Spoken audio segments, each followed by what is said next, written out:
And welcome back. In this video, we're going to be working on the rudder fairings. You see here I'm cutting the top rudder fairing down to the specified dimensions from the instructions.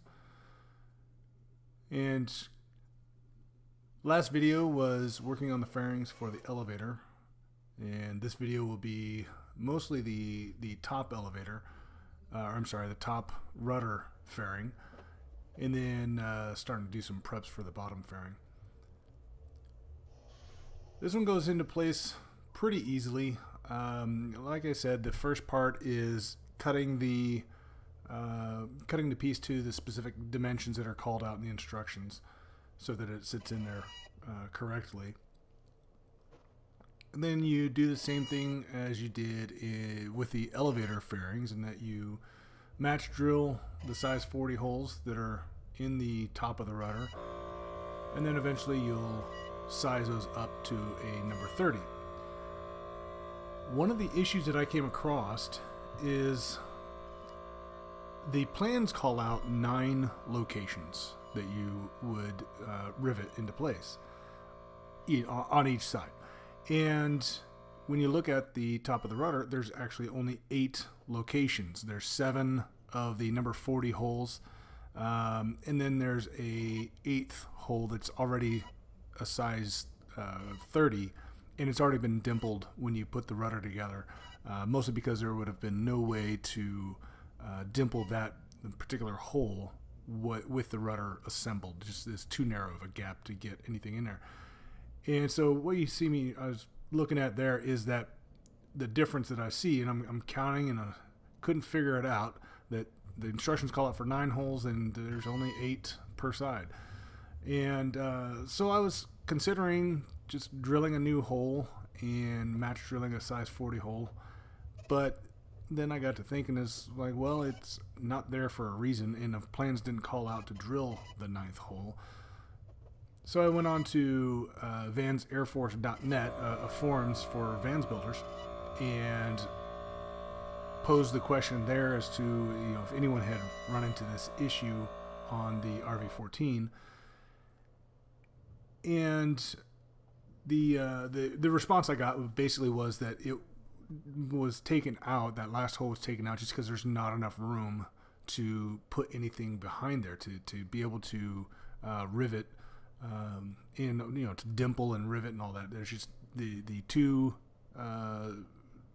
the rivets on either side would interfere with each other, and it just wouldn't fit.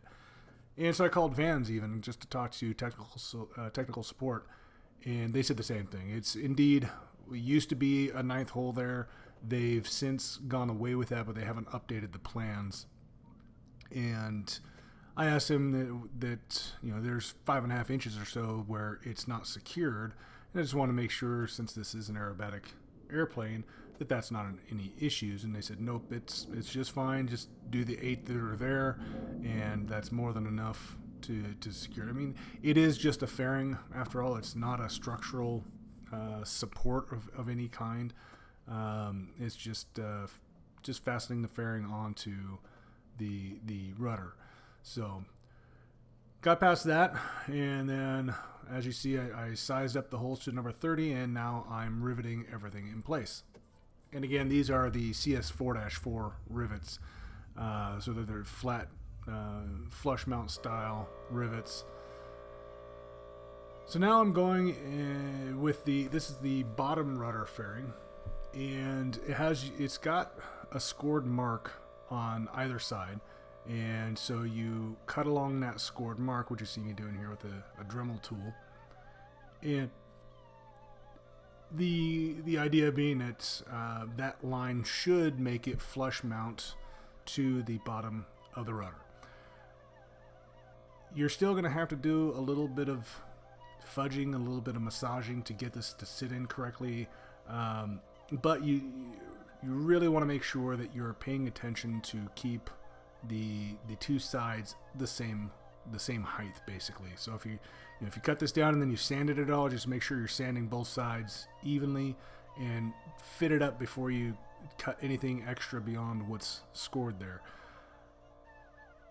When I I got this cut out, fitted up to the bottom of the rudder, and had to do some tweaking, especially with the openings to where the rudder horn slides into.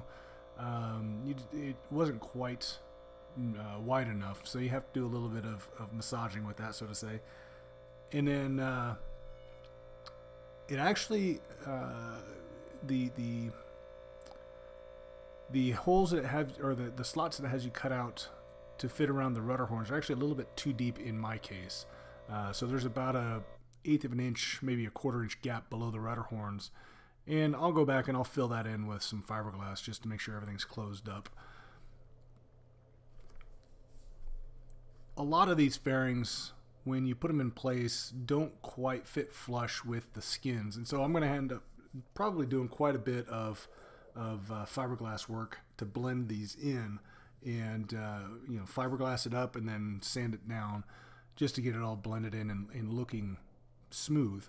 But other than that, they so far have not been a big problem as far as they've been pretty easy. So right here you just see me marking out all the holes that I'm going to match drill.